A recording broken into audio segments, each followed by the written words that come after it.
All right, guys, welcome back. Stars Podcast today. I am Ron Jordan. Aaron Diaz. And we have a special guest coming in via Zoom, a longtime friend of mine and entrepreneur, CEO of Bloom Wellness, New Jersey, and also is a cancer survivor and mother and any other title you want to put on her. But she's pretty cool. She's amazing, and I'm really honored to have you on, Cindy. Thank you. Appreciate you coming on. Thank you for having me. Yeah, absolutely. Fellow Latina too. What? Yes. Woo, woo. I'm the outsider looking in here. Yeah. It's all good. So recently you had a situation go on with your business, and I want to jump into that, and then we'll work our way backwards, if that's all right. Yeah, that's fine. Okay. So we submitted, after like a year and a half of work, we submitted an application to the New Jersey Department of Health in response to their RFA last summer for a medical marijuana dispensary license. And we basically paid a lot of money to have a consultant write the application. And when we submitted the application, we found out that some of the files were corrupt. The state wrote us a letter and told us that our file was incomplete and we were disqualified. And here we come to find out that this happened to a group of us. And all along when we were doing the application, there was always this, they just kept hounding us about the Adobe version that we're using. And I was like, well, what's the difference? So I guess we understood it because we downloaded it. I don't think our consultant, I really don't even know what happened. So those files ended up being corrupt. They were actually files the state issued, and they're created by the state on Adobe. And those are the ones that were corrupt. So now there's a holdup, because a group of about 8 pretty larger groups, more of the verticals. We're just a dispensary, and the verticals, everything from grow to sale. They're the big money ones. They're the ones that are in the lawsuit. And so after that lawsuit was initiated, the state had to issue a stay. So everybody's been waiting, and we've been waiting for almost a year. And you have people that are paying leases on property that have been paying since August.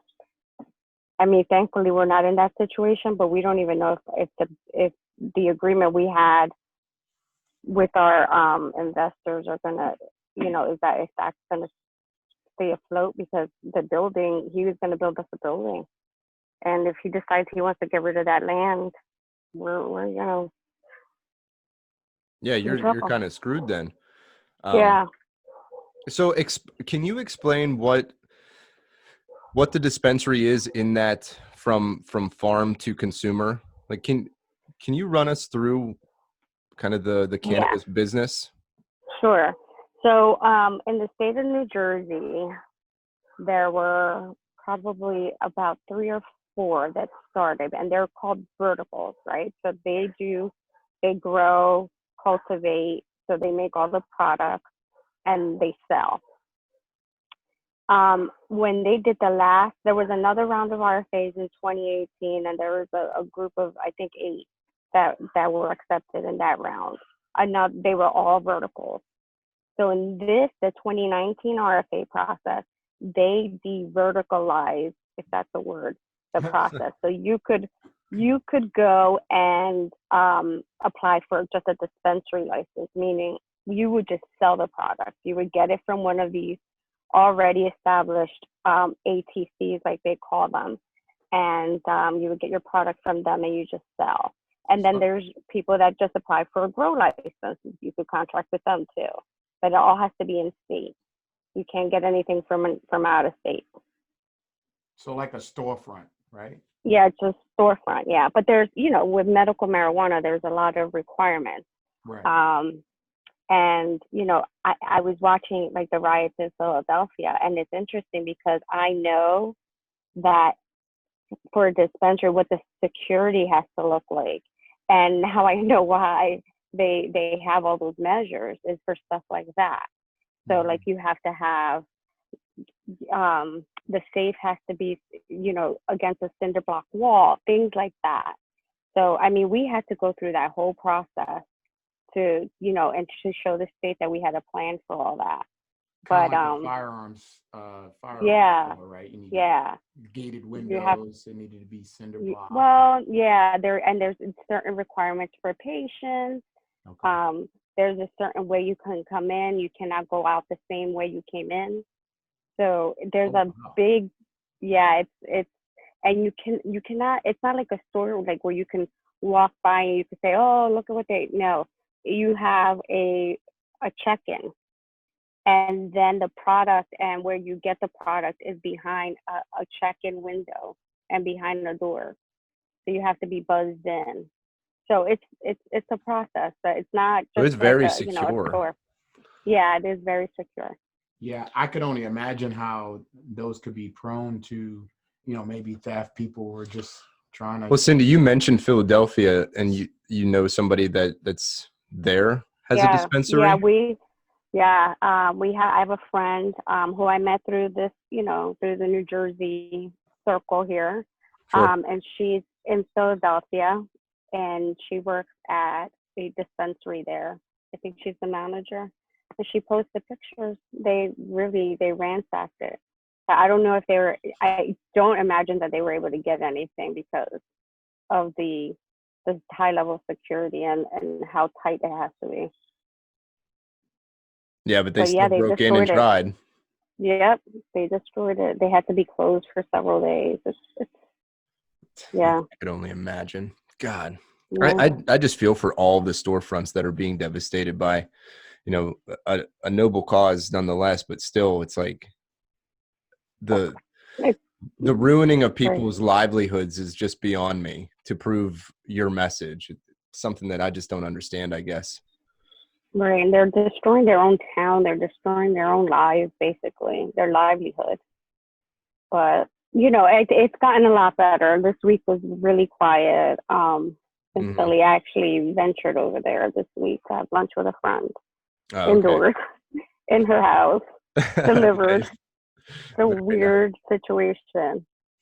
Yeah, we've been taking advantage of the restaurants being open, so we've been dining out quite a bit. We've been cooped We're up and still not. not there yet. I know, We had I to hear order you. in everything, and it was like, ugh, I just want to go sit at a restaurant and wait. Yeah, I know. Next week for us, outdoor dining. Is that what it is? Your next Yeah, week? and it's next Monday, and then today is in Philly. You can dine outside in Philly today, Oh, okay, starting nice. today, which is nice. Mm-hmm. So we'll probably venture over there and try to see if we can get out of this house a little bit. Right. Well, how does that affect what's going on with the lawsuit then too? Is anything moving on it now? No, no, it's on hold because of the COVID thing. So Yeah. this probably would have been settled by now had this not all happened. So I think that's even more painful for all of us that are waiting, is that, it was already long enough. Now it's extended by, a pandemic, and people are, waiting on jobs, it's just put a whole stop on life for many of us. Mm-hmm. Yeah, there's a lot of things And wrapped up into it too. You probably, I know when we were, like our schools were closed down for a bit. I mean, these landlords still want their rent. mm-hmm. These leasing companies, they they have a family to take care of as well, I'm assuming. Yeah. It does get pretty hairy. I know that the criminal justice system, everything's at a standstill. So Yep. Well, yeah, so they've held up the lawsuit. We don't know. I don't even know when. I haven't gotten an update. But what's happening in New Jersey is that in November 2020, it's going to be on the ballot to legalize it. So if they legalize marijuana, but they have a hold on the last RFA process, what are they going to do? Yeah, because there's going to be Like, nowhere to get it. right. You have the remaining dispensary, the ones that are open now, which aren't many. So they're not going to be able to meet the demand if it's legalized. They're going to need more businesses, and Mm-hmm. what are they going to do? Do another RFA while this one's pending? Well, who Nobody's gonna has do that. who has the ones the dispensaries that are open? Who owns those? Are those larger companies? Are they local people like They yourself? no, they're usually larger MSOs, like multi-state operators, for the most part. Yeah, the verticals are you need a lot of capital for. So usually it's a big, multi-state operator. Mm-hmm. And the DOH said, that this last round, the 2019 round, they wanted more small businesses like me. And I'm like, well, that was the point, but then we get caught up in this little lawsuit, and it impacts the small businesses more because we don't have the capital. Right. Yeah, you can't ride the wave while it's trying to get going. Right. And you There was a big push for especially. that. What's that? Yeah. There was a big push for that for the small businesses, for the minorities. Yeah, and you check all those boxes, and Yeah. you're the one who's on the outside now because of a glitch. Exactly.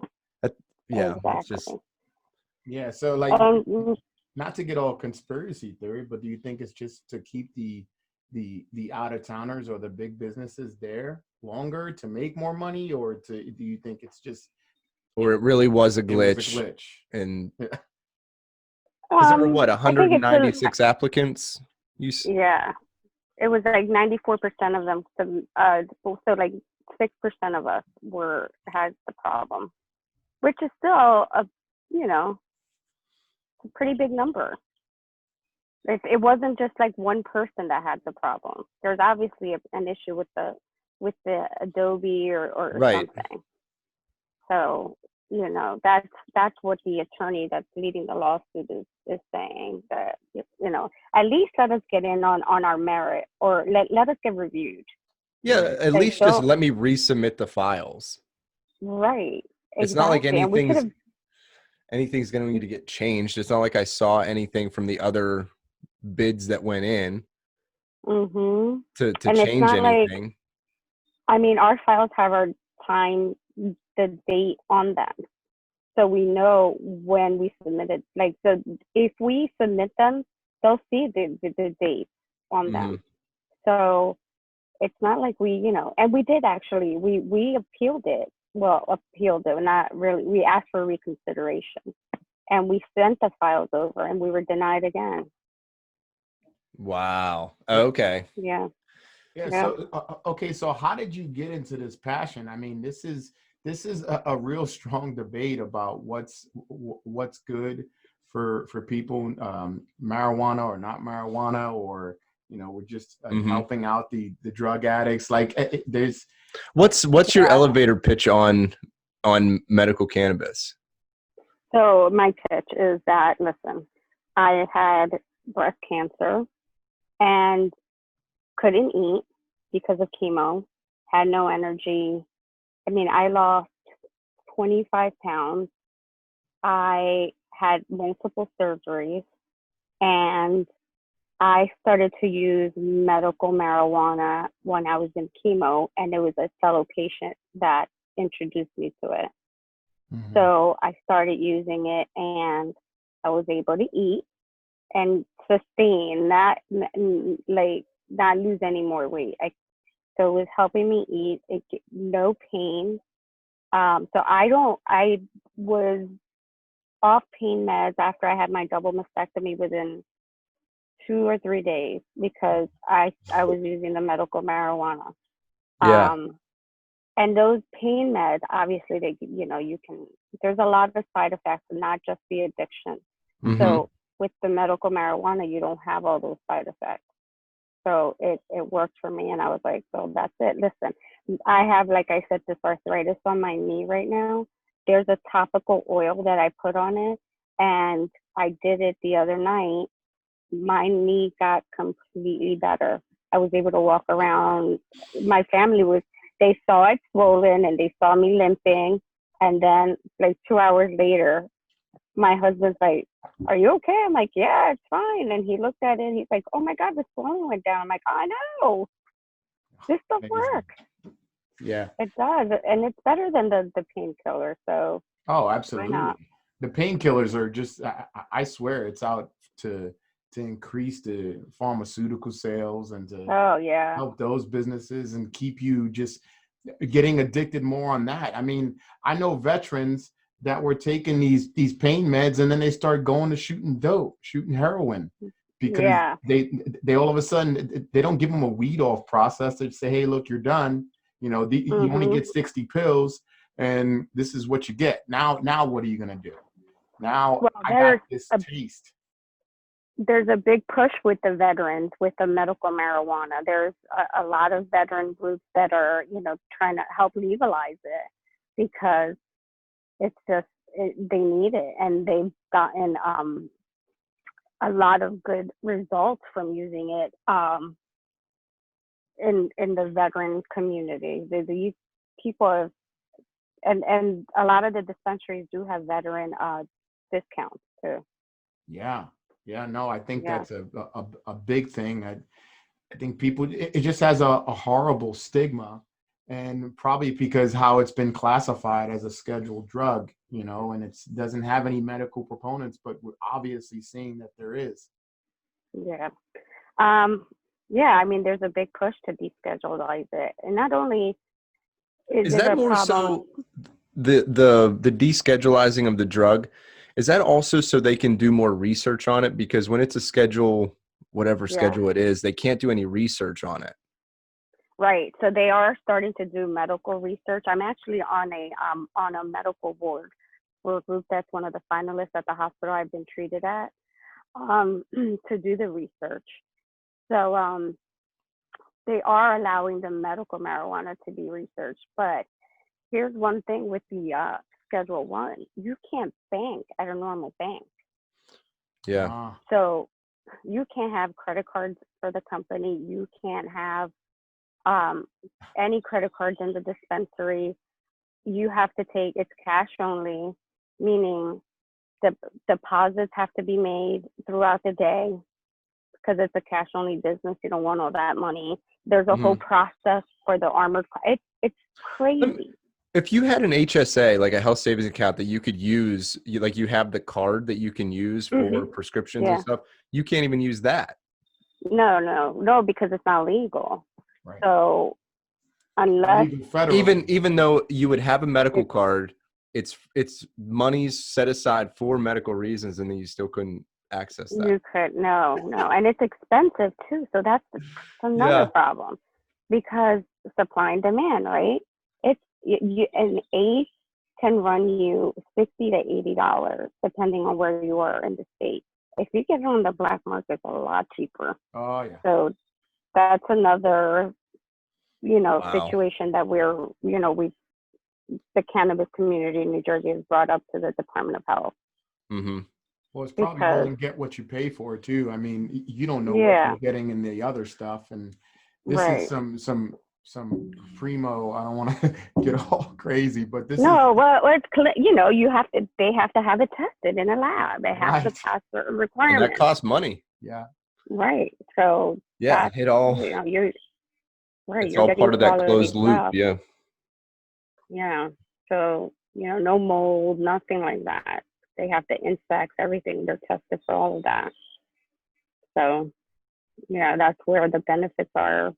Getting it from a reliable source, but there you have people that can afford it. Yeah, and just on the flip side of that, I know in Pennsylvania we have when you file for let's say a CCW permit, your concealed pistols license, they ask you, are you addicted to marijuana? You can't be addicted to marijuana. Yeah, it's not a thing. I should pull up the form, and there's actually a box to check. So that's ridiculous. This is something that I know veterans have had it, because you know a lot of veterans are pro 2A. You know, it's pro Second Amendment, and now they're scared to go and take care of themselves to get a medical marijuana card, because they could lose the right to have a concealed pistols license. And people That's that are ridiculous. working, you know, people that are working like in government jobs or state agencies. Now, from what I understand, and I don't know how true it is, that it's a HIPAA violation if you ask a marijuana card, because it's a medical process. It's a medical license, pretty much. I think, there's a big push. I think in New Jersey, I believe that has passed, that if you're on a medical marijuana program, you cannot lose your job. You know, the world, the country, I'm going to say the country's evolving, and it's starting to get there, but it's going to be a long time. Like, we need this covered by insurance. In order to get a card, you have to pay your doctor $250 normally just to get a card, and they're not billing the insurance company for that. And I don't understand why, because if you go to the doctor for whatever, pain management, and that's how they're billing. They're not billing it as medical marijuana visit. It's you know, the doctor's seeing you for the condition that you're there for. It doesn't. I don't understand what the difference is on what they're prescribing you. Why couldn't that? Yeah, there really is no difference in terms of medical purposes. There's no difference. Right. Yeah, they're still seeing you for pain management. Yeah, there's a double dip there, right? So if I could only pay in cash, you think that's going? You think that's going in their pocket, or they? Well, no, it's under pain management, so it doesn't have to. Is it cash to your doctor? So no, the way it goes is like you go to your doctor. So the process is you go to your doctor. Yeah. They say, oh, you have fibromyalgia or whatever. We're gonna sign you up for the medical marijuana program. They sign you up, you finish the application, and then you submit to the state. So you have to pay the state to get the license, but you also have to pay the doctor, out of pocket for the visit. They won't accept the insurance for the visit. There it is, man. I tell you. Yeah. It's a weird. That's so weird. Well, like you said, Cindy, this is all, it's new. I'm hoping that we can catch up with the times here and make it, It's like it doesn't have enough eyes on it, so it doesn't have the rigidity of typical medical processes, but at the same time, they want to make sure it's all locked down. So there's tons of security around it, but not, so it's like making it even more like closed door type stuff. Even furthering the stigma. Well, listen, the stigma. Let's talk about that for a minute. Has anyone ever died from a marijuana overdose? From everything I've read, no. Right. I think there was one case where they tried to say that the lady died of an overdose, but they didn't check for any other conditions. So, but that seemed like BS. That's somebody trying to prove a message. Yeah. So that was the only case that even came close. So, you can get alcohol poisoning. Right. You can get, with these opioids and the addiction and, the death. And so it's just ridiculous that you have easier access to those medications and alcohol and tobacco, but you don't have access to. Yeah, and it's almost like what is more supported, and or what your agenda really is. Is your agenda really pain management with the least amount of side effects, then you should be passing laws and bills that support those ideas, which is the medical marijuana. But instead, they're furthering the agenda of pharmaceuticals and that whole industry instead. Yeah, furthering the opioid crisis in this country. So what's their purpose? Is it really the well-being of everybody, or is it to pop up the pharmaceutical companies? Right. There's the question. There is the question. And it's not just like a hunger control. Like in your case, it wasn't just for cancer patients. I know there's people that have seizures. Mm-hmm. They're looking at it and for autism. Yeah. There's so Parkinson's. AIDS patients. I saw a guy with Parkinson's that took a I can't remember what for the the tremors, doses right? what the dosage was, but yeah, he had the tremor, and after 15 minutes of whatever dose he took, tremor's gone. Yeah. You know, you Yeah. can function again in life Mm-hmm. with that. Yeah. You can't feed yourself when you have the tremor. It's ridiculous. And for Well, I somebody to couldn't sit, walk earlier, yeah, and now I think I can probably get around now because I just rubbed the oil on my leg. Yeah, it's kind of funny because and you're not doped out of your mind Right. because of, you know, all these other side effects from the pharmaceuticals. You're having a conversation with us. It's not, you're not high because you rubbed oil on your knee. No, You know? if it's topical, it doesn't go into your bloodstream either. And I think, but that's the stigma that I'm talking about is like People don't know that. People think that you're just getting high. No. And that's just, they're different. The medical is very different from what everybody's used to hearing about. Even if they legalize it, it's just like if you go to California, it's a different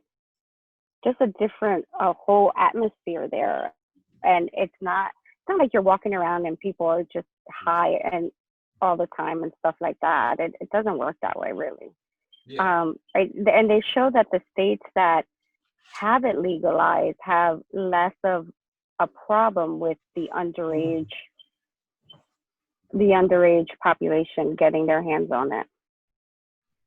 Well, not to mention what it does with the criminal justice system. I mean, you won't have, you won't have people going to jail for selling marijuana, or, you know, I knew. Well, how else are they going to pat everybody down? Yeah.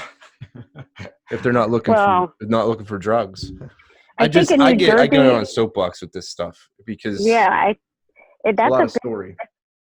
No, you're right. That's another huge part of this whole just this drive to legalize it is because of the social equity, because you know, there's like, I think 94 people a day that are arrested in New Jersey for marijuana possession. Mm-hmm. It's bottling up the system, and I think that's why New York decriminalized it so much that you can. I think you can have something crazy like an ounce for personal use. Well, that's how it is in Pittsburgh, I think. Decriminalized. Yeah, I'm almost certain it's decriminalized, and it's like a misdemeanor or something like that. If you have over X amount, I don't know that for sure, but I remember that being a topic. Then what about the people that are in jail for having? Well, that's just it. What do you do with them? And they decriminalize it. Are you going to let them out? Yeah, no. I think they stay in. They stay in just because at the time that it was illegal. Do you imagine being the guy that gets arrested the day before? Oh. Yeah, I'd be super pissed. Now, granted, you can probably, be better for parole or anything like that. But there's so much more that comes with just the selling of the drugs. I mean, there's people that are still victimized just for that. I mean, a lot of people don't understand drug dealers. They're like, oh, he's just a drug dealer. But I've seen drug dealers that manipulate families and children, and there's been sex offenses. There's been people that are just going and selling whatever they have just to try to, buy whatever drug that they're into. So I hate, to me, a crime is a crime. I hate, because I try not to look at everything the same. I mean, or look at things differently, so when it comes down to the ones that were arrested, hey, look, at that time, you knew what you were up to. You knew that it was illegal. So I don't think anything reverts back to the beginning of it. It doesn't wash anything else away. Yeah, because it was illegal then. It's still, you broke the law. Yeah. Right. I mean, but the thing is, it really shouldn't be illegal. And that's the problem. Yeah. Yeah, I don't disagree. It's just Yeah. how do you unravel that rope without knotting it up? Well, and it's going to be right now. It's state by state. Hmm. Which New I Jersey think is going. that's all well and good to give states their rights to exercise their rights rather. Um, Yeah. but like you were saying, if it stays federally illegal, then the money is the weird part because Yeah. it's not 100% visible. Right. There was a Safe Banking Act that was trying to make its way, and I don't know how far it got when COVID hit. Hmm. So they were trying to have the banks accept cash and accept accounts from So are there any marijuana companies. organizations out there that you want to draw attention to that are doing that work that we could check out? It did well, but yeah, there's a few. So minorities for medical marijuana are huge. There's a veterans project in New Jersey. Um, in New Jersey, we have the New Jersey Cannabis Business Association, which is awesome. They are really spearheading a lot of this drive for legalization and just trying to draw up attention. Um, so those are off the top of my head. There are a few of the great organizations here in New Jersey Yeah, that we work with. we could Yeah, probably throw some links in the show notes and yeah, but more Yeah. what I wanted to understand was like how much attention is this type of I guess as far as legislation goes, I'm curious is how much play this is really getting versus how much Um, I think that it should. I don't know. it should. So, you do have the support of some of the legislation. It's very political here in New Jersey. mhm. It was almost ready to go to the Senate to be passed, and it wasn't going to get the votes, and they had to pull it. Um, but that was a political fight between the governor and some of the legislators. But it's crazy. But I've done a press conference um, in Trenton, in the state capitol, and it drew a lot of attention. So yeah, Nice. we're going to do another presser, um, of a Zoom one, I think next week. It's Oh, good. so yeah, and I just uh, did an article for njbiz.com. Again, just trying to bring light to the situation and try to see if we can, baby steps, try to get, this lawsuit passed or settled, and then, Hmm. keep moving to get it legalized, then to deschedule Right. and How many licenses are they going to award out of what you're tied up in right now? Those 196 applicants. How many permits are scheduled to be issued? believe, and now I knew this number off the top of my head when we were going through it, but I think it was 5 dispensaries in each region, and the way they broke it up was North, Central, and South. That's always how New Jersey is broken up. So North Jersey, Central Jersey, each would get 5. So that was just dispensaries, and I believe 1 vertical per region, and then So the there's grows, two I'm not sure regions? about. 3 regions. 3. Okay. Yeah, North, Central, and South. North being, by New York, Central, and then South being down here by Philadelphia. Hey, So only 18 out of 196. that is crazy. I think it was more like 22 because we had the cultivation and the grow licenses. Okay. Okay. So, or no, not cultivation, grow. It was grow. They didn't do cultivation in this last round. Hey, just to play now, I know some people that live in Seattle, and they're not anti marijuana, but what do you say to people that say, well, I'm walking my kids down the street and I'm just getting, this overwhelming smell. Now I got to have conversations with my kids about, what's actually going on, like what do you say to the people that have children and That's say, a good hey, question. you know, like, Well, my question is, do you drink in front of your children? yeah, Are yeah, the good point. children, do you take them to a restaurant where there's a bar Mm-hmm. and it's the same? It's not even, I mean, alcohol is even worse for you. So as long as you have that conversation with your children, and it just goes for everything else, like alcohol, right? You Yeah. tell them you can't drink until you're 21. The same thing with marijuana. That's the way it is. Yeah, You it's the same can't do it until, conversation. right, it's the same conversation. Yes, great. Good point. Do you think there should be an age limit? Yeah, I do think there should be an age limit, because I For think recreational? that for recreational, Yeah. yes, because there are studies that show that if you use marijuana excessively at a young age, that there could be some developmental issues. So no, I'm a proponent for the age limit. Yeah. Does the question ever come up in the medical world then, and this may be outside of your purview, and that's fine, but with that being said, that there are some studies that say that, prolonged use can cause issues later on. Is there ever a push to not allow medical for kids as well? Does that question ever come up?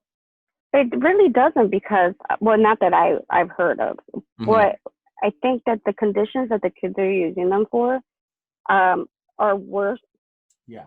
for their development than the actual marijuana, Okay. because the seizures, I mean, we have a family member that is severely disabled, and they're trying to CBD oil and stuff like that on him because he has seizures. Can you explain that a little bit more, the seizures, because that's another application for medical marijuana that has been really at the forefront of the conversation since I've ever heard of medical marijuana. It's been to treat seizures. Yeah. I guess with it kind of calms you down and relaxes the body. So I think that's where it comes in. I'm not a doctor, but No, I know I that. just mean like with that particular, like with who he's related to you, I assume, or a family friend. Nelson's godson. Yeah. So like, was he having 3 seizures a day and then now being treated and doesn't have any? Or is that something that he's... Yeah, he has many seizures a day. So now they're trying to see what will work. Mm-hmm. I know that there was a company, Charlotte's Web. Yeah. Yeah. And So she just died, Charlotte. Oh my, yeah, gosh. She just died, I believe, of COVID. Wasn't it the two brothers though that more or less run that with Charlotte's Web? Yes, it's actually a whole entire family. Based off of the little girl. Based off the little girl. She was in Jersey, correct? I think she was. You know what? I think, she may have been. But so they started this whole CBD company because it helped her with her seizures. And now it's like a huge, well-known company. Yeah. Actually, one of the companies that I deal with, Plexus, they were working hand to hand with them. They were going to try to see how they can help that to push their CBD products, because they're on the forefront of this thing. I think they're like the 3rd highest company in the nation regarding that. And I'm just throwing my own statistics out there. If it's wrong, I mean, somebody fact check. Yeah, I don't know all the. Yeah, I don't know the statistics. The 87%. No, I understand, but I think the way to get to people with anything is through stories. The way to kind of cause a more humanitarian aspect to it is like, right. Talk about the stories that, like yourself, Cindy, where you had breast cancer and still struggling with that, the repercussions of chemotherapy, and the one thing that has assisted you in being able to live a somewhat normal existence, with the pain tolerance is medical marijuana. And you just being as close as you are to me, I've seen it. And it's just like, I don't know how anybody could argue against it once you know somebody who has gone through such a terrible experience of having cancer, and then put on top of that, well, now you can't eat either because of all of this poison we're putting in you. But there is this one thing that you can take, but you don't have access to it unless you have a bunch of cash. Right. So it's like, what the hell? And jump through hoops, because it's not easy it's not an easy process. I mean, they're trying to make it easier, but you still, going to this doctor, then you have to fill out all this paperwork, you have to upload documents, you got to submit. It's just, the elderly, I don't know how they do. They have to have a caregiver, which is, part of the program, and it's part of the program in Pennsylvania too, but it just makes it even more difficult then, because then you have to have a caregiver apply.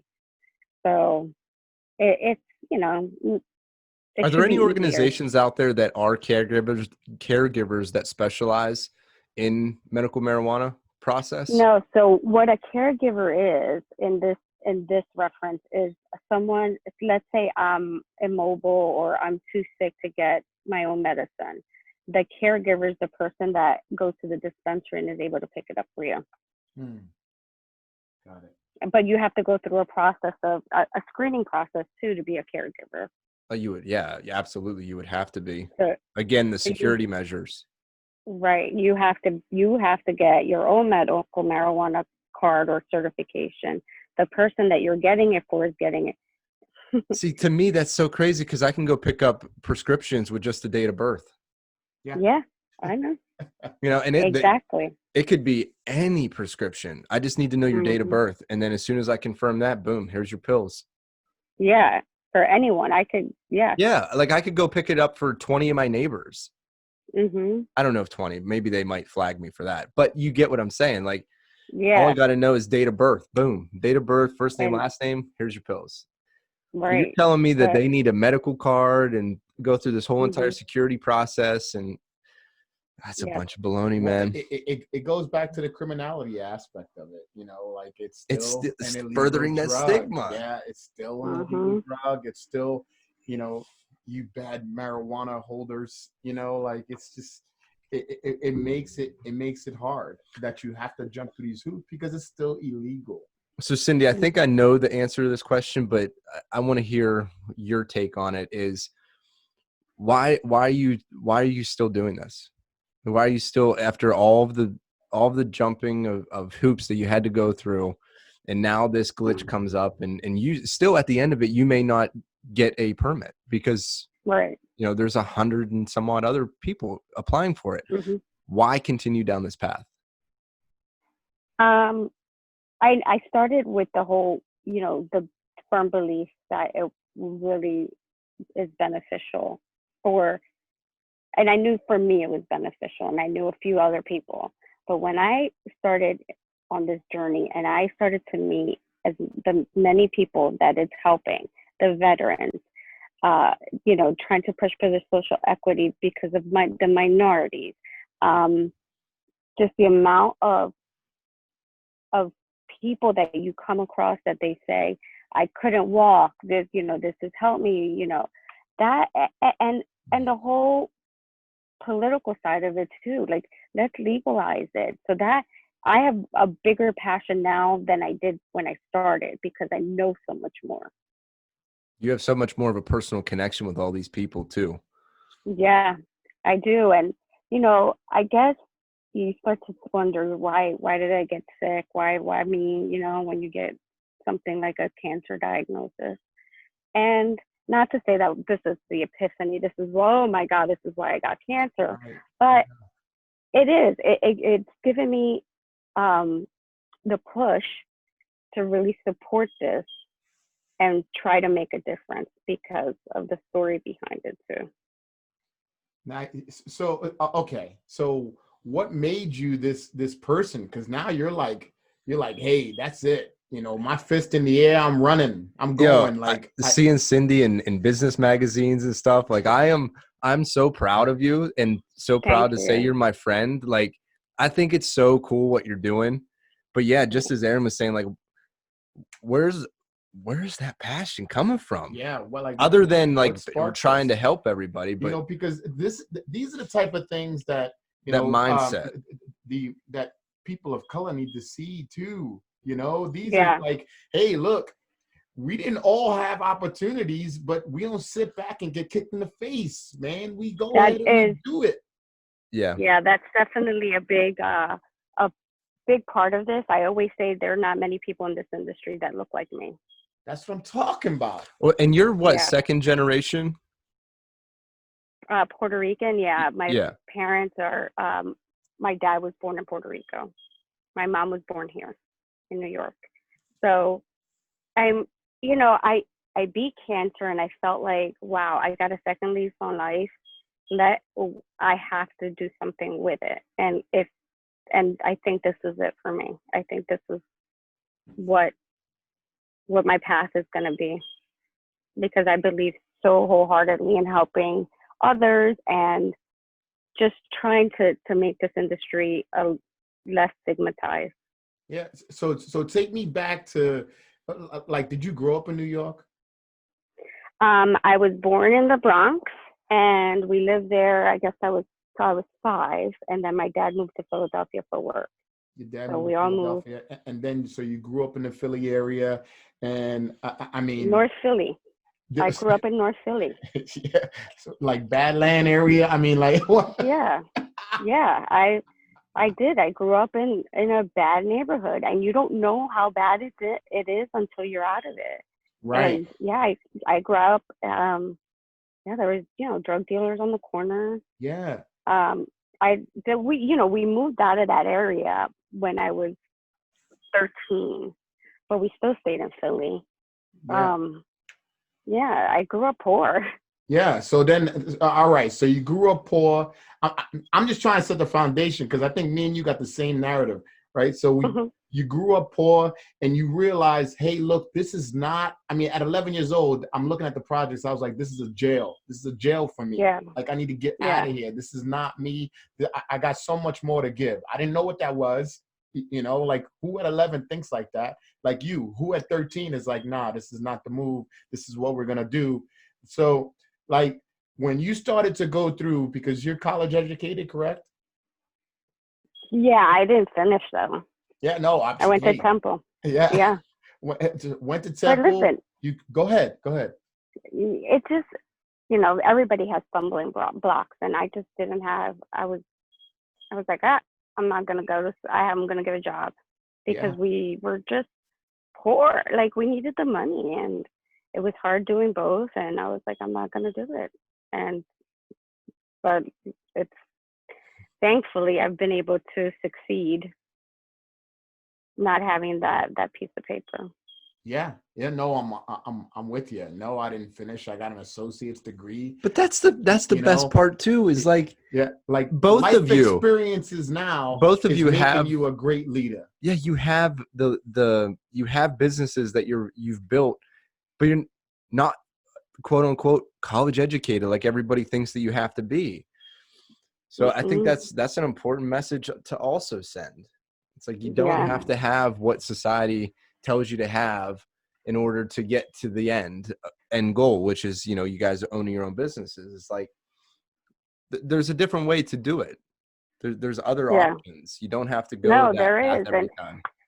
and that there's your small business association that really the cannabis industry cannot be a part of, because it's not it's Schedule 1. So Yeah. So you with don't even have the resources from the Small Business Association either. nope, nope, nope. Talk about the deck stacked against you Yeah. to create I something think like this. they just allowed hemp companies to be a part of it. And not To the yeah, hemp is no THC or what is this It's just like 0.07%. cotton. I mean, you're point just 0.09, I believe. Yeah, yeah, 0.09. It has to be below that right. to be considered CBD or hemp. the first Model T Ford was built out of hemp. Yes, Yeah, I didn't know that. Yeah. Yep. Stronger than carbon fiber. And it, you know, Less it was additives too and expensive. chemicals. Too expensive, and during the war, they started to mass produce, I think, the cheaper versions, and he had to go back and you know, do a cheaper version. Mm-hmm. So they stopped producing the hemp. But it's super strong material. I know, but could you imagine if the Model T, that became the standard material used to build a car, how different these conversations would be today? Yep. If they just continued down that path of using It hemp, wouldn't be illegal. you'd be talking about cigarettes like this instead of marijuana. Yep, for sure. It's No, I know. Somebody padded their pockets. They had an agenda in mind, and this is not the way to do it. So, like, even it's so fast to regrow hemp. It's not that fast to regrow trees. I don't know that part. It is the You lumber can grow industry, hemp and everything freaking. Yep, you can grow hemp. You know, I think you can get, depending on maybe 1 or 2 grows a season of hemp. We looked into this.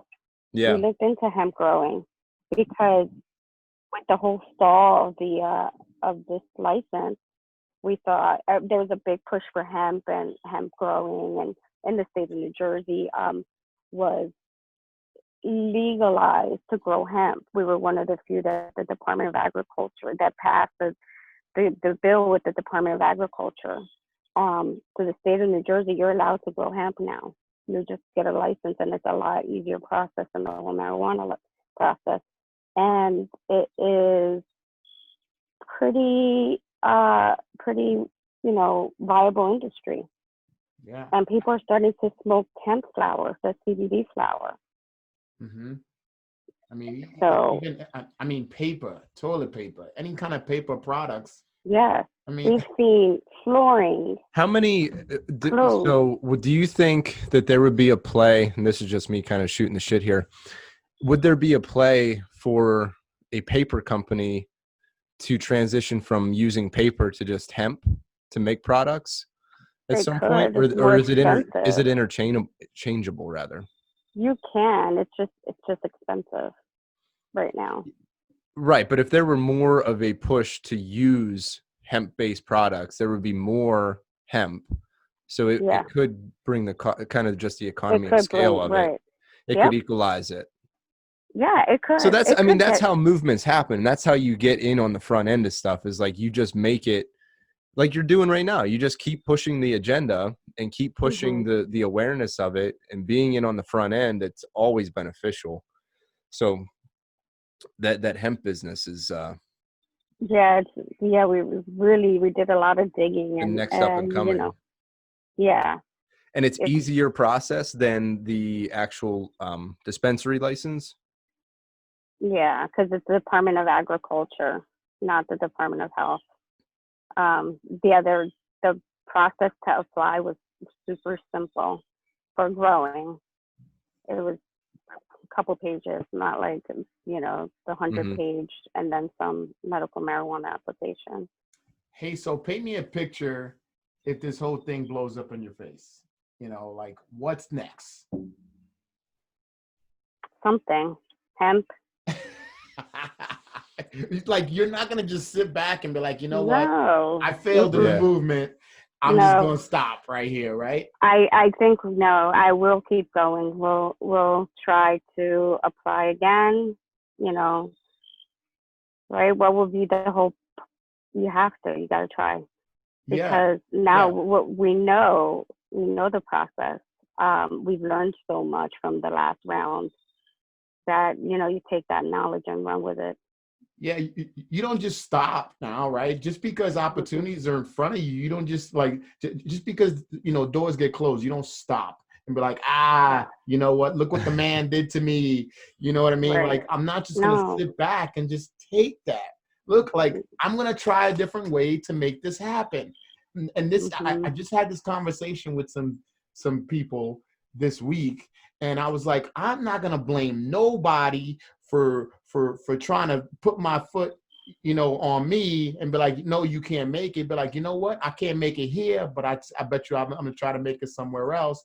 I'm not going to sit back and cower in a corner. I'm going to do it because that's what we need to do. Right. That's exactly my point. It's that if this doesn't happen, then it'll be a grow or something. But you want to stay in the out. want to stay in the community for sure. Yes. Yep. So I guess that's like, what's the big goal for you then? What do you want to see as a big goal in the cannabis industry? I wanted to really just be the presence of a minority woman, cancer survivor, yes, who is bringing light to the benefits of marijuana to, especially to women too, because a lot of women, the stigma, right? They don't want to use it. They're, oh, we can't be high, we have kids. And I understand that. I have kids myself, but it's better than taking, anxiety pills. It's better than taking, or drinking all the other, yeah. right, the pharmaceuticals. So, and I do get a lot of women asking me, hey, how does this work? And I want to be that person to look at me. I am a normal mom, entrepreneur, so, pushing forward. But yes, I use medical marijuana and it's okay. Mm-hmm. Yeah. So, and then,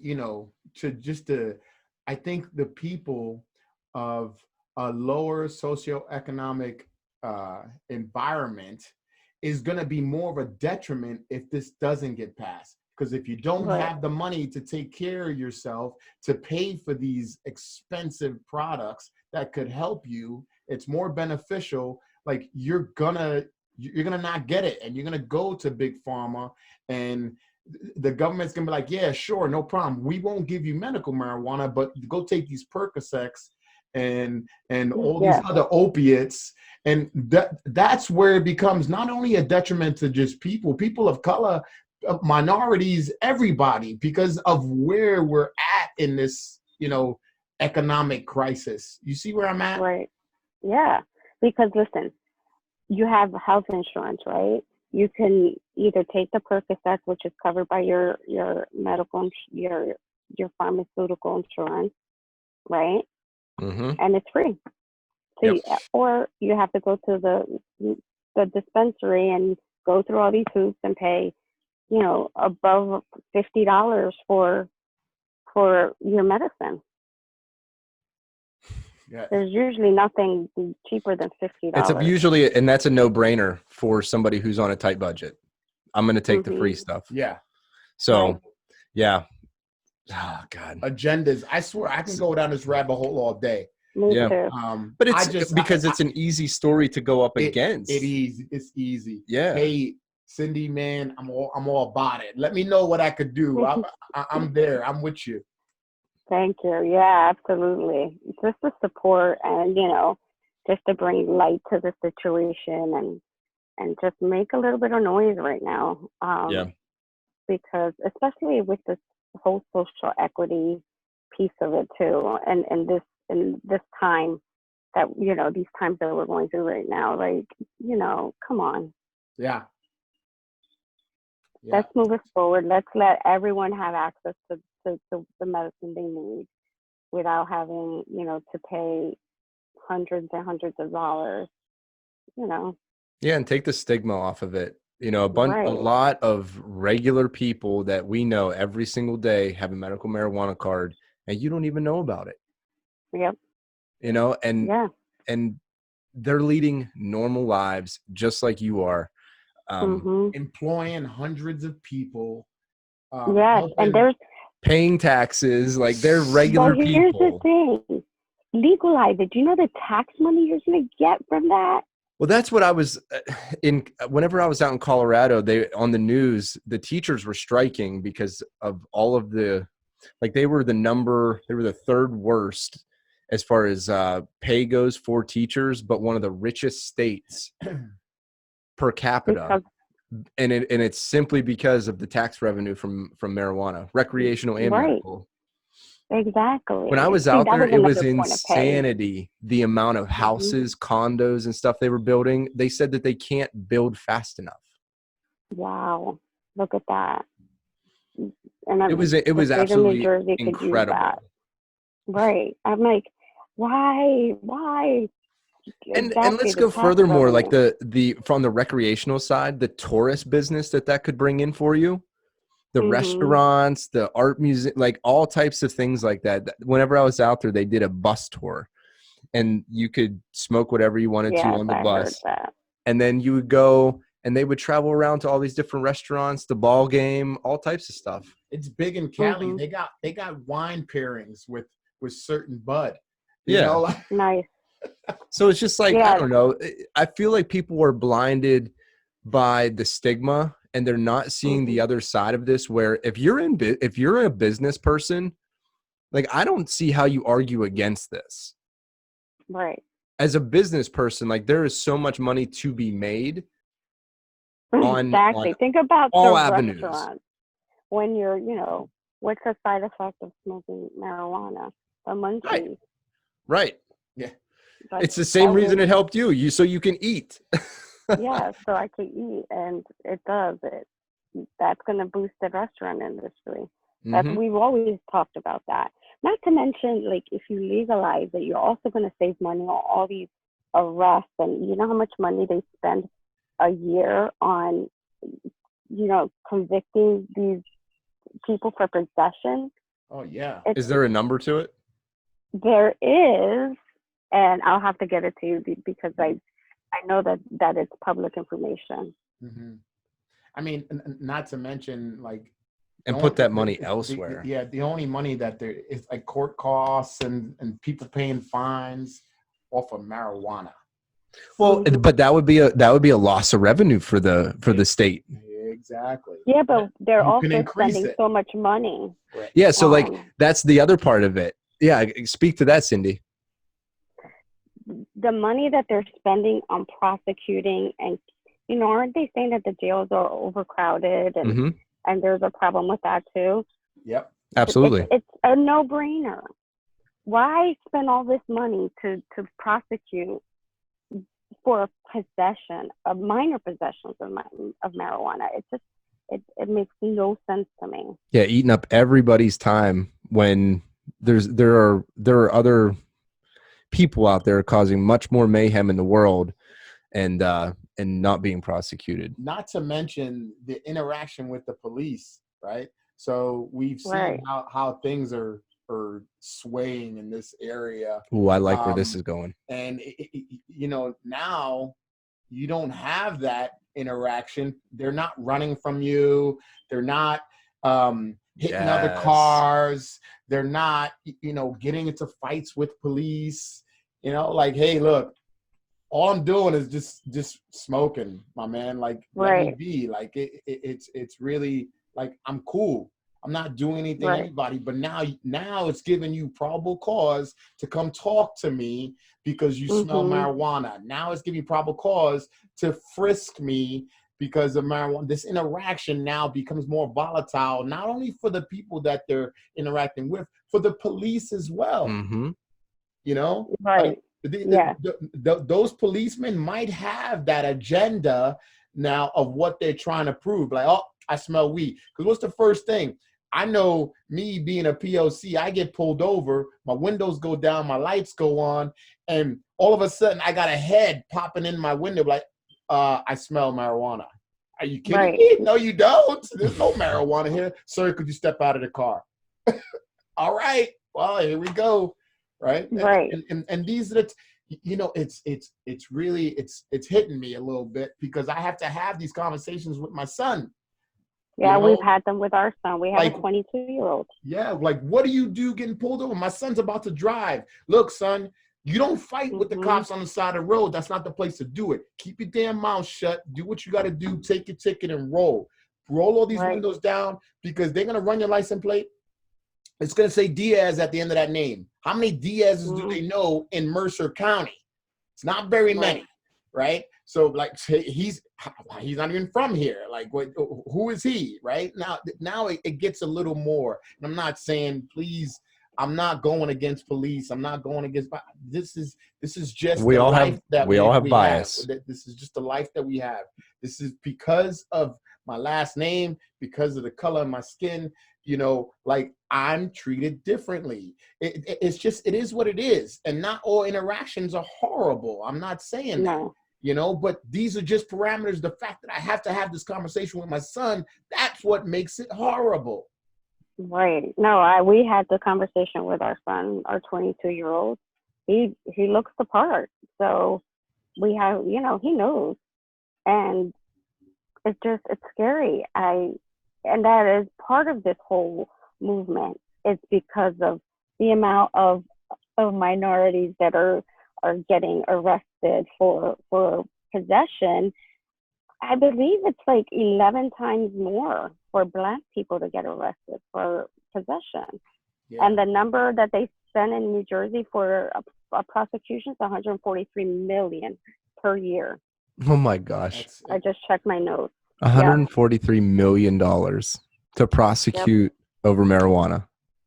And you add to that Blacks and minorities are 11% more likely to get arrested for possession.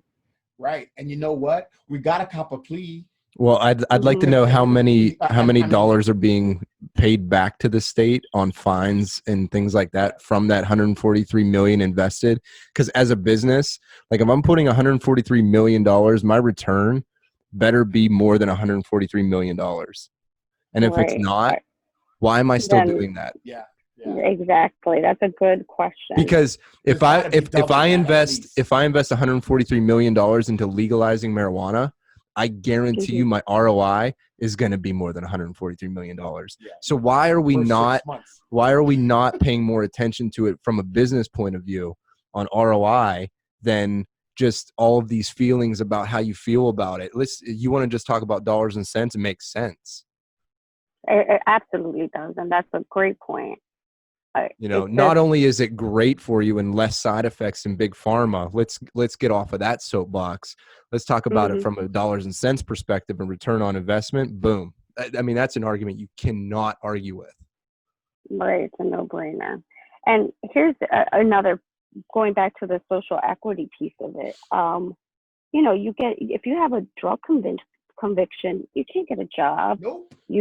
You're right. Yeah. So, all right, let's picture, now we're putting it all together. You have 11% minority. Cindy, you better speak louder on this, girl. 11% higher rate of arrest for minorities that then come out of jail for minor possession and cannot get a job, cannot get a driver's license, have limited rights, right? So where's the equity in that? Yeah. Because not only are they arrested, but then they can't bounce back, or we can't bounce back, I should say. We can't bounce back after that. So there's so many aspects. Deeper. Now it makes them go exactly. Deeper. Now they got more. They got cost fines to pay. They got parole to pay for. They got now attorneys to pay for. You know, so like, hey, you know what? Weed's not going to be the thing anymore. Now I got to sell crack, coke, and heroin so I can make more money. Well, then the argument against that is, it's like, okay, well, they need to go get a real job, and they can't continue down that rabbit hole of the black market. But like you said, Cindy, like you can't get a driver's license or a job usually if you have a felony on your record. Right.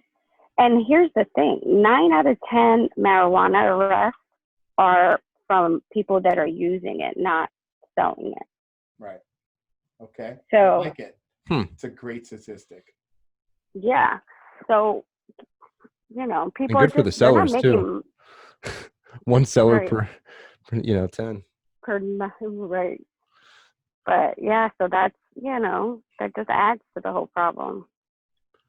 So this is why this is becoming way bigger for you, right? This is why this is why your passion. This is why you're not going to sit back and allow people to kick you in the teeth and say, well, this is not going to happen. This is why you're going to keep going and moving, because it's so Exactly. much bigger. It's so much bigger than you. It's so much bigger than cancer. It's so much like there's just, these are benefits to it. You know? Yep. Yeah, from like you keep saying, the social equity of it, of legalizing it, the social equity outweighs all of the negatives. Mm-hmm. You know, if you could just change, and Aaron, you mentioned it too, those interactions with police officers and minorities because of marijuana are usually negative. And if you took all of those interactions away, like took all of them completely away, how many times are the police going to be harassing those folks? Right, because Usually, you don't have. I would venture to guess very rarely are you going to have those issues, because you're removing it. Yeah. You're just removing it. So what other things are they harassing you about? Well, Playing your music too loud and stuff like that? Like, why else would they be around? Well, they could arrest you for driving under the influence. So, I mean, Yeah, but I mean, they would still need. Absolutely. It's no different than alcohol in that respect. I mean, you Right, still got to be smart about it. exactly. Impairment is impairment. Let's not get that twisted. Right. So I You think can't that go to work high, but like, well, I guess let me ask you that, Cindy. If you are on a medical marijuana card and you go to work, like let's say that you have to use it before you go to work just for pain management, is that ever a topic that comes up? Like how impaired can you be, or is it just different? mean, it's like alcohol again. Okay. But not that you're taking alcohol to go to work, but I mean, if you know your limits and you know where, at what point, what your dosage is to maintain the pain without being high. So there's that balance, and I don't think the employers can do anything about it if you're. I mean, as long as you can function, but the same can be said of being on a painkiller. Yeah, that's after I said the question, I was like, it's the exact same thing as like whenever I go to the doctor and I get Percocet and he says, don't drive, don't operate heavy. But I got to go to work on Monday. Yeah, exactly. Driver. And no, I hear you. That's the same thing. So there's, I don't think there's much that an employer can do at this point, and I think there's protections against that now. Mm-hmm. Well, Cindy, we're wrapping up on time here. Let me ask you kind of one last question. If you were to have a billboard out there to put out a message, what would you put on the billboard? I think the statistics, especially in today's environment, of the amount of minorities that having this being illegal impacts. I think that's a big one. Yeah. And just what ailments everyone is using them for too. I think those are the two big things, because people just don't understand that, and I think that would bring light to some of the stigma and make it go away a little bit. Yeah, at least like you said, education is going to be the biggest hurdle to jump over here, is how to educate people. It is education. Exactly. Yeah, I so like the fact there's so much. This is so much bigger, and how it reacts with people, or how many people are actually affected. And we talked about people of color, but this is a human race issue that is affecting everyone, so that people could stand behind this. This is not like smoke and mirrors. No pun intended. Yeah, right. It's just like there's real great statistics out there, and granted, on this talk we've been kind of one-sided on the whole deal, and I'm sure there's people that have rebuttals to things that we say, but well they should. And the police too, because they don't know. There's no way to you could get a breathalyzer if they think that you're driving drunk. There's no way to measure someone's THC levels in their blood. Yeah. So that's like on the flip side of it, but Yeah, that's a whole no, other and I think that they were. I think Colorado has come up with some good statistics on that to see, and it's driving while impaired. But to that point, I think that the driving under the influence numbers in Colorado and California are lower now than they were when it was illegal.